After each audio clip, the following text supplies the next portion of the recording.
नमस्कार।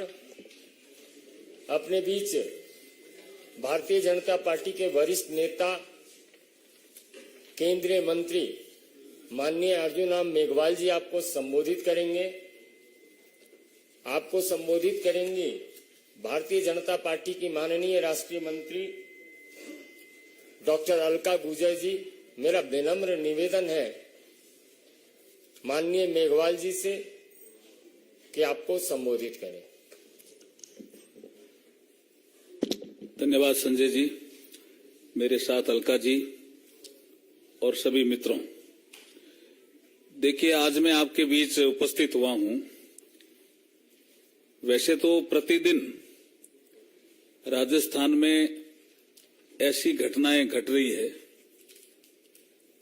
जो इतनी मार्मिक होती है कि जो भी सुनता है वो ऐसा सोचता है कि इतना शांत प्रदेश राजस्थान में ये इस तरह के अपराध, कम उम्र की बच्चियों के साथ बलात्कार, गैंगरेप, एसिड डाल करके मार देना, कोई कार्रवाई नहीं होना। लेकिन आज जो एक घटना घटी है जोधपुर जिले के ओसियां में। ओसियां हमारा एक टाउन भी है और एक असेंबली सेगमेंट भी है। एक ही परिवार के 4 सदस्यों को जिंदा जला दिया, बॉडी के भी टुकड़े कर दिए। एक 6 महीने की बच्ची थी, आप कल्पना कर सकते हो। 2 महिलाएं उसमें और एक पुरुष। और वहां की एक कांग्रेस की मान्य विधायक वो कहती है, आपने उसका वीडियो सुना होगा, कि मेरे आगे पीछे पुलिस की गाड़ियां चलती है, मुझे सुरक्षा दी हुई है, मैं सुरक्षा के बीच में चलती हूं, फिर भी मेरे पे हमला हो जाता है। कांग्रेस की एमएलए जी, आपको वीडियो हम दिखा देंगे। मेरे पे हमला हो जाता है और किस तरह का दबाव है कि आईजी कार्रवाई नहीं करता। मैं नाम भी ले सकता हूं, दिव्या मदेरना जी ने यह कहा है आज वीडियो पे। उसी एरिया में एक ही परिवार के 4 सदस्यों को जिंदा जला दिया। ये कानून व्यवस्था जो बिगड़ी है उसकी हम एक आपको लंबी लिस्ट भी देंगे और दे सकते हैं। जब से ये सरकार आई है, गहलोत जी के नेतृत्व में कांग्रेस की सरकार राजस्थान में, लेकिन ये मैं अगर इसका एनालिसिस करूं एज ए लॉ मिनिस्टर, तो मैं पाता हूं कि इसके पीछे सबसे बड़ा कारण श्रीमान अशोक गहलोत स्वयं है। वो जगह जगह जाकर के सभाओं में कहते हैं कि मेरी सरकार मान्य विधायकों ने बचाई। जब वो ये कहते हैं तो एमएलए मुख्यमंत्री बन जाते हैं। वो वहां थानेदार लगवाने में भी सक्षम हो जाते हैं। कई जगह कलेक्टर, एसपी भी एमएलए के कहने पे मुख्यमंत्री लगवाते हैं। और जो एमएलए चाहता है वो वहां होता है। तो एमएलए भ्रष्ट भी हो गए। कानून व्यवस्था जब बिगड़ती है, कोई थानेदार हटता नहीं है, कोई तहसीलदार का ट्रांसफर नहीं होता है। तो ये जैसे आज ओसियां में आपको रूप देखने को मिला, ऐसी घटनाओं का पुनरावृत्ति होती है। जोधपुर जिले में ही 3 दिन पहले, जो मुख्यमंत्री जी का गृह जिला है, एक महिला के साथ बलात्कार होता है, गैंगरेप होता है, और वो कई जगह घूमती रहती है अपनी सुरक्षा की गुहार के लिए, और मुख्यमंत्री जी को शर्म ही नहीं आती है। मुख्यमंत्री जी उसको कवर अप करने के लिए मैं कह रहा हूं, संवेदनाएं समाप्त हो गई है मुख्यमंत्री जी में। कहते हैं ये तो किसी और विचारधारा के लोग थे। यहां विचारधारा देखी जाती है क्या? किसी महिला के साथ गैंगरेप हुआ, वो शिकायत करने पहुंची, आप विचारधारा देख रहे हो क्या? इसलिए मैं कह रहा हूं कि जितनी भी गैंगरेप की घटनाएं हुई है, बलात्कार की घटनाएं हुई है दलितों पे, विशेष करके दलित महिलाओं पे, उसमें जो कार्रवाई नहीं हुई है उसके पीछे भी वो कोई न कोई विचारधारा देख रहे हैं। तुष्टीकरण की नीति देख रहे हैं। उनको लग रहा है मेरा वोट बैंक खिसक जाएगा, लेकिन अशोक गहलोत जी आपका वोट बैंक खिसक गया। ये मानिए आप, जिस तरह की घटनाएं महिलाओं के साथ, दलित महिलाओं के साथ, दलितों के साथ, आदिवासी समाज के साथ हो रही है, उससे आपका वोट बैंक खिसक गया। और आप कार्रवाई इसलिए नहीं करते कि सामने आपको दूसरा ग्रुप नजर आता है। तुष्टीकरण की नीति के कारण आपको लगता है कि मैं कार्रवाई करूंगा तो मेरा वो वोट बैंक जो पक्का है वो खिसक जाएगा। आपका वोट बैंक पक्का नहीं है। राजस्थान को आपने अशांत कर दिया, बदनाम कर दिया और शर्मसार कर दिया। आप झूठ बोल करके तो शासन में आए थे, लेकिन इतने अपराध, ये एक रिकॉर्ड है। तो जैसे मैं बीकानेर से आता हूं, आपने कई दिन पहले देखा होता, ज्यादा टाइम नहीं हुआ, महीना ही नहीं हुआ होगा, विद इन 1 मंथ, कि एक दलित लड़की वो कोचिंग के लिए जाती है, पुलिस के लोग उसमें सम्मिलित होते हैं, अपहरण में भी, बलात्कार में भी और मारने में भी। आप देखिए, आंदोलन करते हैं भारतीय जनता पार्टी के कार्यकर्ता, वहां जनता जुड़ जाती है। पूरा खाजूवाला आपका जो ग्राम पंचायत है, उस मंडी है, वो पूरी जुड़ जाती है, बंद हो जाती है मंडी, तब जाकर के कार्रवाई करते हैं। अभी आप देखिए एक घटना जो करौली में घटी है, किस तरह की घटनाएं घटती है, ये कुछ नहीं कर पाते हैं। एक आपने करौली की घटना के बारे में सुना होगा, एक धरना भी चला और आप विशेष बताएंगे, किडनैपिंग होती है, नादोती है शायद, और उसके बाद एसिड छिड़का जाता है और कुएं में फेंक दिया जाता है। अरे भाई, मार भी देते हो, फिर भी कोई कार्रवाई नहीं, और उसको कवर अप करने में लग जाते हो, किसमें तो ये सम्मिलित थे, उसमें ये सम्मिलित थे, उसका। अब जैसे मैं खाजूवाली घटना का जिक्र कर रहा हूं तो उसके चरित्र पे आ जाते हैं। ये जो अशोक गहलोत जी की कार्रवाई करने की जो अभी जो फितरत बनी है, ये राजस्थान को शर्मसार कर रही है, ये राजस्थान को बदनाम कर रही है। राजस्थान जैसा शांत राज्य, गौरवशाली वहां इतिहास रहा, हमारी संसदीय प्रणाली भी बहुत मजबूत रही, सबको उन्होंने तार तार कर दिया। तो आज इसी विषय पे कुछ आगे का महिलाओं पे जो अत्याचार है उसको लेकर के हमारे अलका गुर्जर जी आपको कुछ संबोधन देंगे। सभी को नमस्कार। आदरणीय अर्जुन मेघवाल जी, दीदी नीचे नीचे सभी को नमस्कार।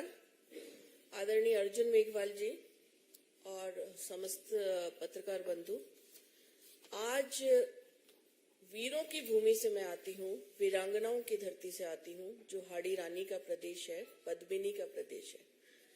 लेकिन महिला होने के नाते बहुत पीड़ा होती है कि आज वीरांगनाओं की धरती शर्मसार है। नेशनल क्राइम रिकॉर्ड ब्यूरो कहता है कि राजस्थान महिला अपराध में नंबर 1 बन चुका है। जो वीर भूमि है, वहां बलात्कार की रोज 17 से 18 घटनाएं होती हैं, 7 मर्डर्स होते हैं, और महिलाएं जो सबसे ज्यादा सुरक्षित प्रदेश राजस्थान शांत प्रदेश माना जाता था, वहां महिलाएं सड़क पे सुरक्षित नहीं है, घर में सुरक्षित नहीं है, हॉस्पिटल में बलात्कार हो जाते हैं। बीमार महिला हॉस्पिटल जाती है, एम्बुलेंस में बलात्कार हो जाता है, सरेआम जिंदा जला दिया जाता है। जैसा माननीय अभी अर्जुन जी बता रहे थे, मारकर बलात्कार कर तेजाब फेंक कर कुएं में फेंक दिया जाता है। और सबसे ज्यादा शर्मनाक घटना ये होती है कि जब वो न्याय के लिए थाने में जाती है, कमिश्नरेट जाती है, वहां उसके साथ बलात्कार हो जाता है। और इतनी सारी घटनाएं होने के बाद भी सत्ता में बैठे हुए जो लोग हैं, कांग्रेस के वरिष्ठ मंत्री हैं शांति धारीवाल जी, जो सदन के पटल पर कहते हैं कि बलात्कार इसलिए होते हैं कि ये मर्दों की भूमि है। ऐसी मर्दानगी कांग्रेस को ही मुबारक हो, लेकिन बहुत पीड़ा, बहुत शर्म, और ये कहा जाए कि महिलाओं की, राजस्थान की वीरांगनाओं की इस तरह की जब घटनाएं होती हैं तो एक तरह से मन भी रोने लगता है। आज आप देखिए, किस जिले की हम बात करें, डूंगरपुर में बच्ची के टुकड़े कर दिए जाते हैं, भरतपुर में महिला को सरेआम गोली मार दी जाती है, करौली में कुएं में डाल दिया जाता है, खाजूवाला में दलित बच्ची को सरेआम पुलिस उसके अंदर इन्वॉल्व होती है। और किसी भी जगह को आप देख लीजिए और प्रशासन और शासन मूक दर्शक बनकर देखता रहता है, क्योंकि उन्हें इसमें भी राजनीति नजर आती है।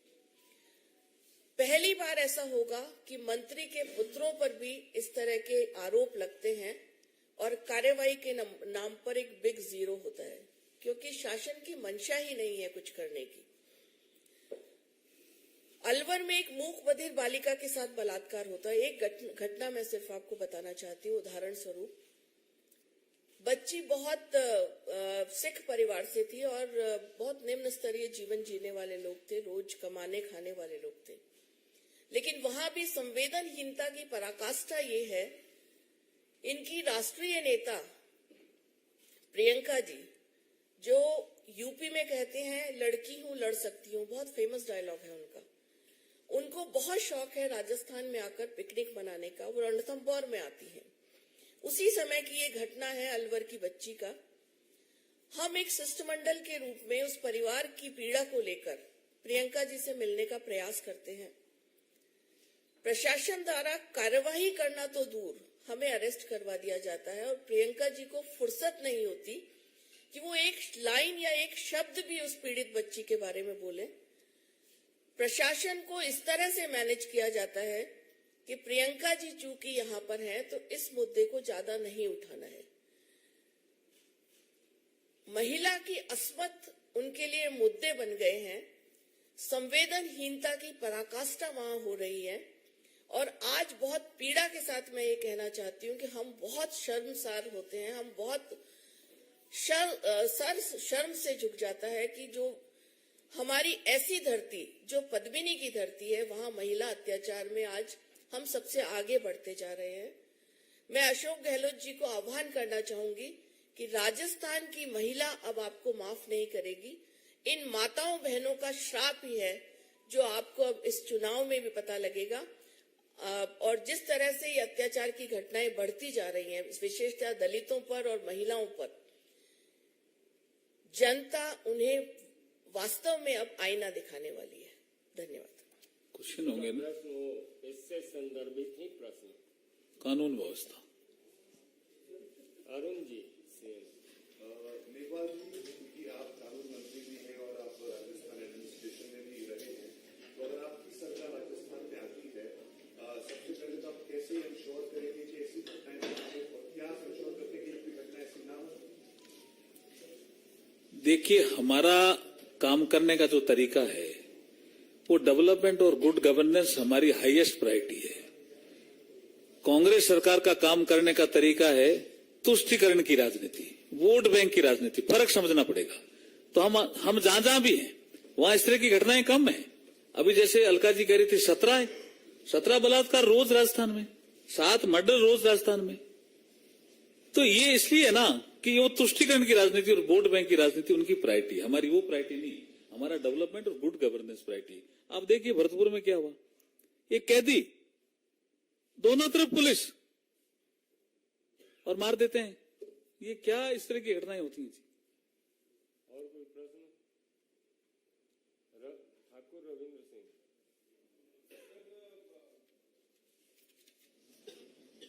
राजस्थान में जिस तरह से क्राइम आपने बताया बढ़ा है और लोकसभा चुनाव विधानसभा चुनाव होंगे, आपको लग रहा है कि वहाँ पर आपकी सरकार बनी, लेकिन कांग्रेस के ही नेता कहना है, चाहे राहुल गांधी हो, कि राजस्थान में ऐसा कुछ नहीं बच रहा है और ये मोदी सरकार की जो फेलियर है उससे छिपाने के लिए राजनाथ पर, और इसीलिए उन्होंने बेंगलुरु बैठक करके विपक्ष की बड़ी बैठक की है, लेकिन उस बैठक से नीतीश कुमार नाराज हो गए हैं। क्या कहना है? ये विषय अलग है, लेकिन देखो ये मैं दिखा रहा हूं किस तरह से फेल्यूर है। ये राहुल गांधी, हाँ, ये देखिए ना, राहुल गांधी जी के बारे में मैं थोड़ा अभी आपको रविंद्र जी बताता हूं। उनका अभी एक अभी सुप्रीम कोर्ट में आए हैं, तो वो कहते हैं मुझे बोलने की आजादी नहीं। बोले तो सभा में खुद ही थे ना, हमने थोड़ी कहा था। गाली देने की आजादी नहीं है, वो फर्क समझ में आता नहीं। अब हाई कोर्ट का फैसला आया, अब इतने अपराध घट रहे हैं। अरे भैया, आप मौन जुलूस निकाल लेते, बैठ जाते, कुछ कर देते, नहीं बोलते हो तो। लेकिन जैसे राहुल गांधी का हाई कोर्ट का फैसला आया, उसके खिलाफ मौन व्रत किया। उनकी मुझे लगता है दिशा ही ठीक नहीं है, किधर जा रहे हैं। और इसलिए वो दिशा ठीक नहीं, इसलिए जो आपने कहा वो घटना घटी।